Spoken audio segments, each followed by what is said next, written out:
The Holocene has ended. What we do now and in the next few years will profoundly affect the next few thousand years. The only conditions modern humans have ever known so far are changing, and changing fast. Nothing stays the same on this planet. Everything changes. The Earth is going into one of these jumps, and you don't know what is going to be on the other side of those jumps. The Earth is always jumping.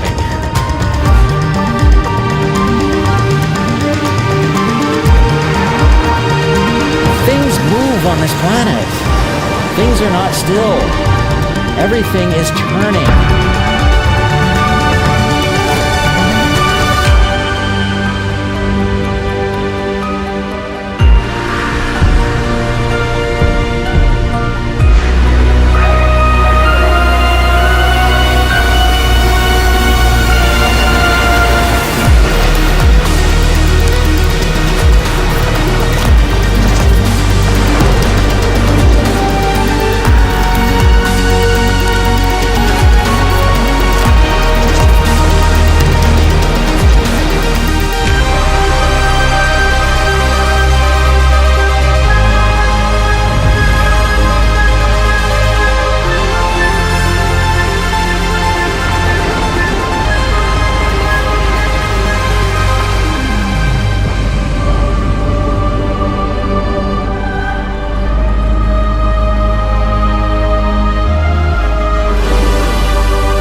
As it begins to run out of fuel, the sun won't simply fade away to nothing. Its core will collapse, and the extra heat this generates will cause its outer layers to expand.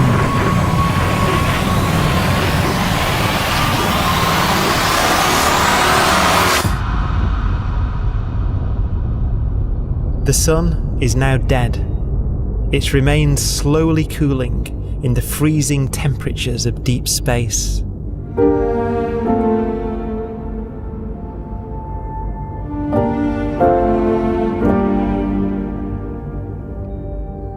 The fate of the sun is the same as for all stars.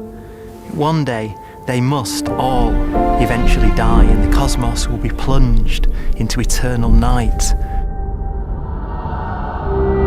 All stars eventually will run out of fuel. The temperature of the universe drops. The stars, one by one, in the night sky will turn off. And there'll be no more new stars created. And so that the universe will end not with a bang, but with a whimper. And not in fire, but in ice.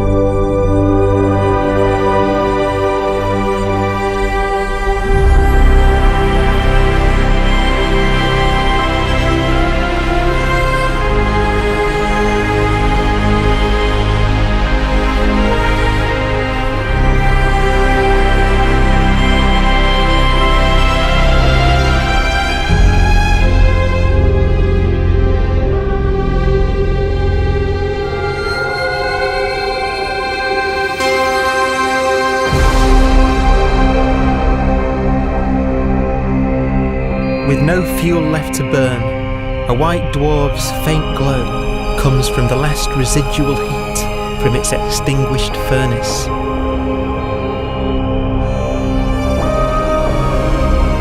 Looking at it from where the Earth is now, it would only generate the same amount of light as the full moon on a clear night.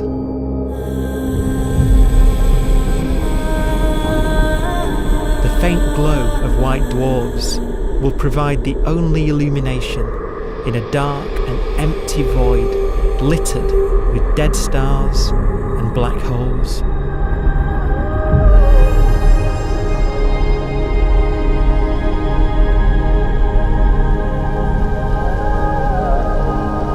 ways, it's kind of a ghost universe. It's the corpses, the zombie stars, that will take us into the future.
A black dwarf will be the final fate of those last stars, white dwarfs that have become so cold that they barely emit any more heat or light.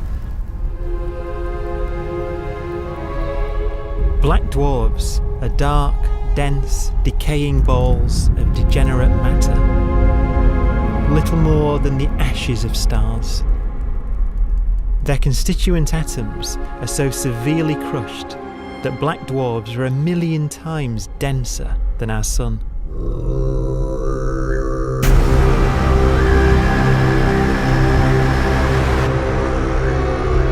Stars take so long to reach this point, we believe there are currently no black dwarfs in the universe.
We have a pace of life that's based on really the energy available to us now.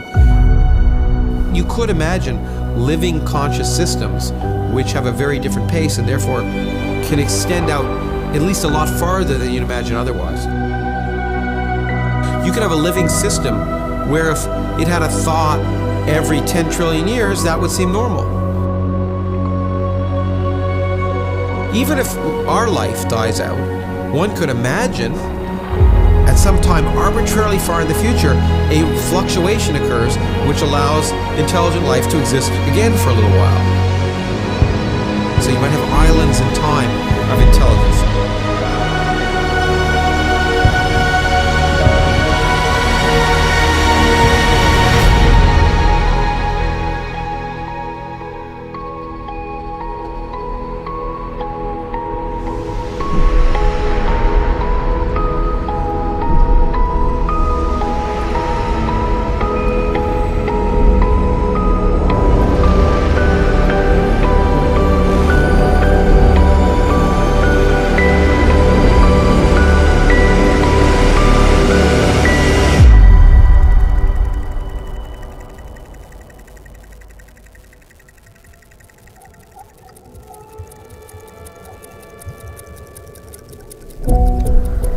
Proton, one of the fundamental building blocks of atomic matter, of what makes us up, can just spontaneously fall apart.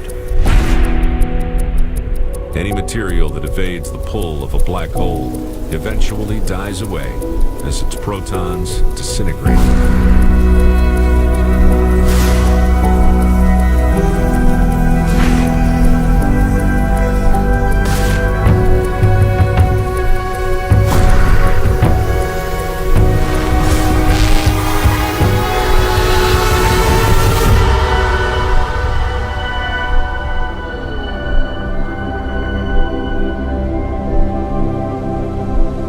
The matter inside black dwarfs, the last matter in the universe, will eventually evaporate away and be carried off into the void as radiation, leaving absolutely nothing behind.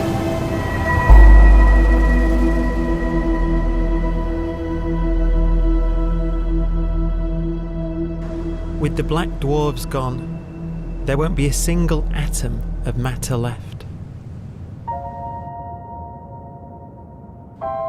All that will remain of our once rich cosmos will be particles of light and black holes.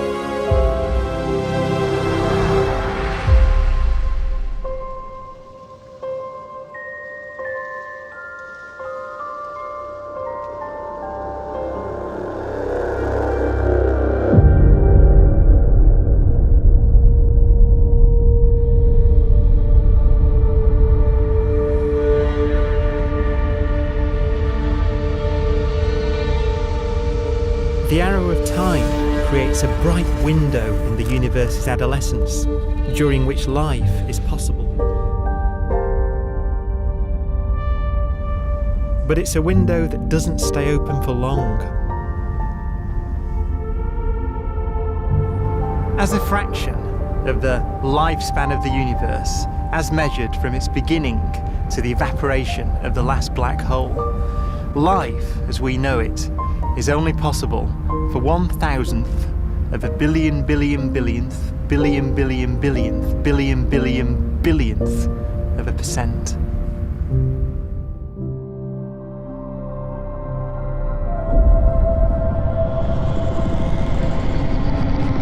Black holes become the fundamental building block of the universe. A galaxy will basically be a supermassive black hole in a center with smaller black holes orbiting it. Zombie galaxies filled with black holes continue to evolve. They'll eat each other and they'll get bigger, and maybe they'll fall into the supermassive black hole and it'll get bigger. The universe will still be an exciting, dynamic place. It's just that the timescales you're talking about are now trillions of years instead of thousands or millions of years.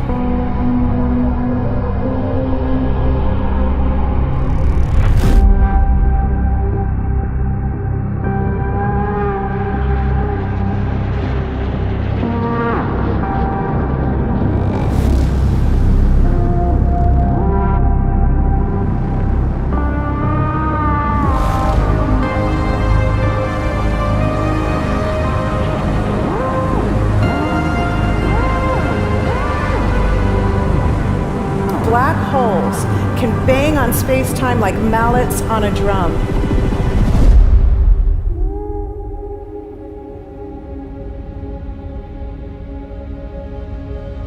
And they have a very characteristic song.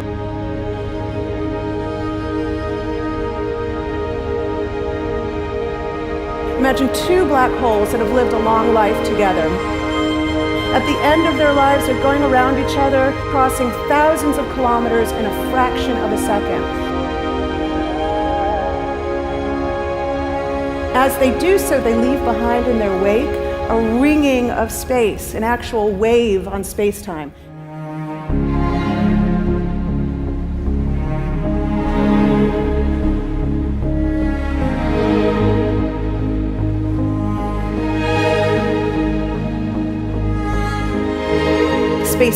squeezes and stretches as it emanates out from these black holes banging on the universe.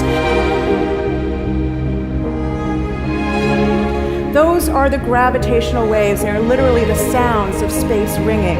And they will travel out from these black holes at the speed of light as they ring down and coalesce to one spinning, quiet black hole.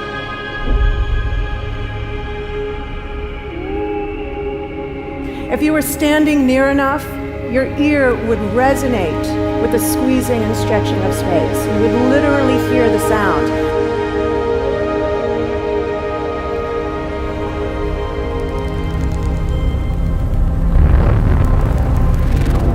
Imagine a lighter black hole falling into a very heavy black hole. The sound you're hearing is a light black hole banging on space each time it gets close.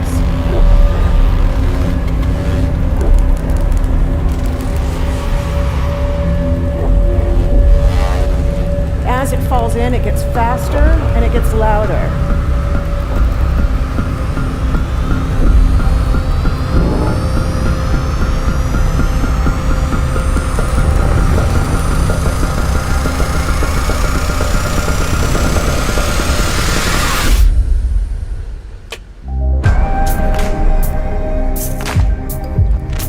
Scientists used to think black holes were immortal, but even these will one day die. Now we're talking about timescales of unimaginable length, quadrillions of years into the future. On that timescale, even the black holes begin to evaporate.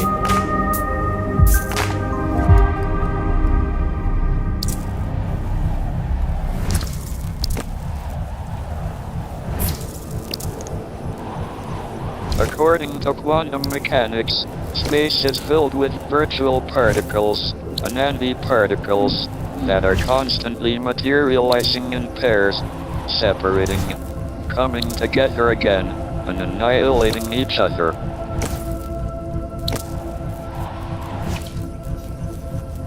In the presence of a black hole, one member of a pair of virtual particles may fall into the hole, leaving the other member without a partner with which to annihilate. The forsaken particle appears to be radiation emitted by the black hole. And so, black holes are not eternal. They evaporate away at an increasing rate until they vanish in a gigantic explosion.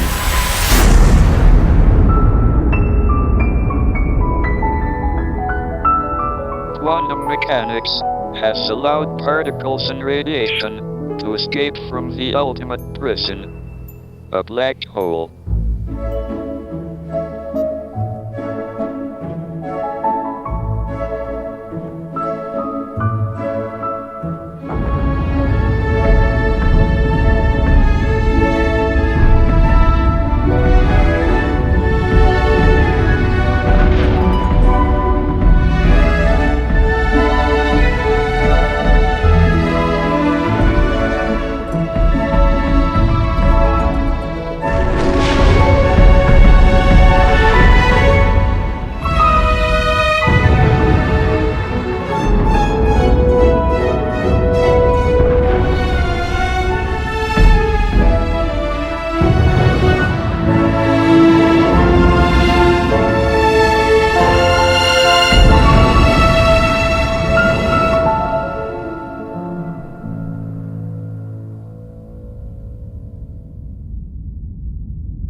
Philosophers and poets have asked the question, will the world end in fire or ice? We can now give an answer. The latest evidence shows that the universe is not slowing down, but it's speeding up out of control. And the universe, we think, will die in ice. Trillions upon trillions of years from now. Empty space itself has energy. In every little cubic centimeter of space, whether or not there's stuff whether or not there's particles, matter, radiation, or whatever, there is still energy even in the space itself. And this energy, according to Einstein, exerts a push on the universe. What is the weird stuff that's accelerating the universe? We call it dark energy. And this stuff is the dominant stuff of the universe. Almost 3/4 of the matter-energy content of the universe is this dark energy. And we don't know what it is. Dark energy, unlike matter or radiation, does not dilute away as the universe expands. This has crucial implications for what the universe is going to do in the future. So what will be the future of the universe? Well, if the dark energy remains dominant and repulsive, the universe will expand forever.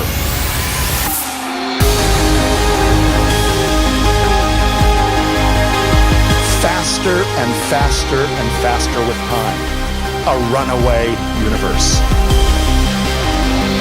70% of the energy of the universe resides in empty space, and we don't understand why. But we do know what will happen. If that energy continues to be there, the universe will become cold and dark and empty. That's the future as it might be. We don't know because we don't yet understand the nature of dark energy. Until we do, we won't know the future. We won't even understand our own origins, and that's why we want to know and study this subject.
Forecast does seem to be for an ever colder, ever emptier universe.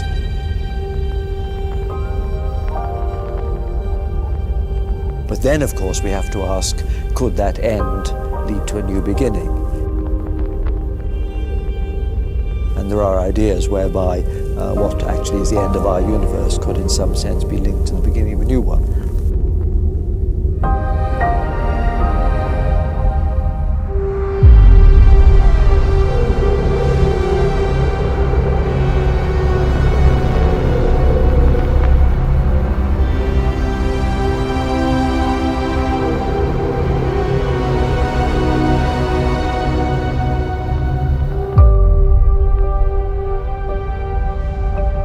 We've worked out the mathematics, the equations. They seem to say that if you have an atom smasher that can concentrate tremendous amounts of energy at a single point, you can perhaps open up a gateway, a baby universe.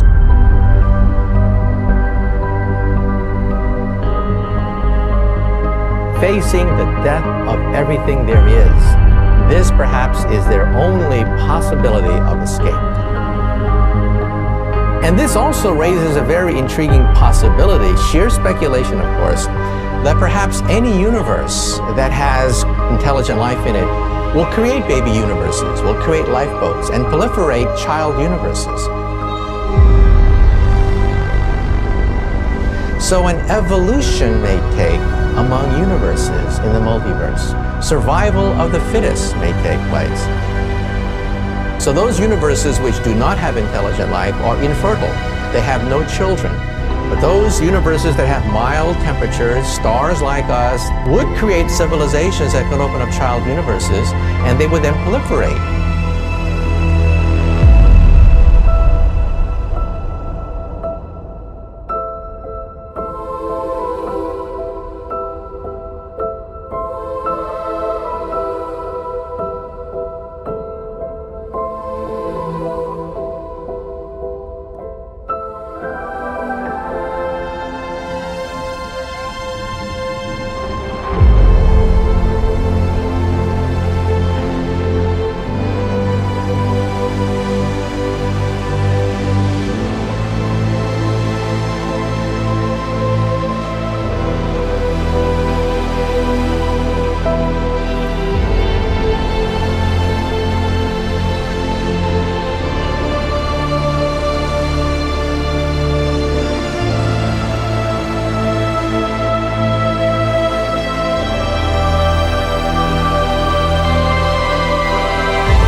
After an unimaginable length of time, even the black holes will have evaporated, and the universe will be nothing but a sea of photons gradually tending towards the same temperature as the expansion of the universe cools them towards absolute zero.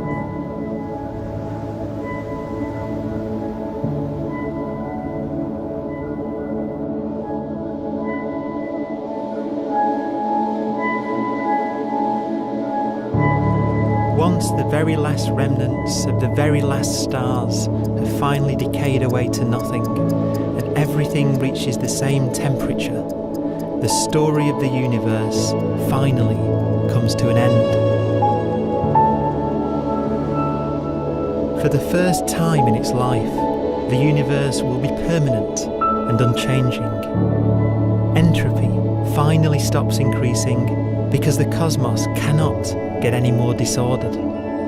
Nothing happens, and it keeps not happening forever.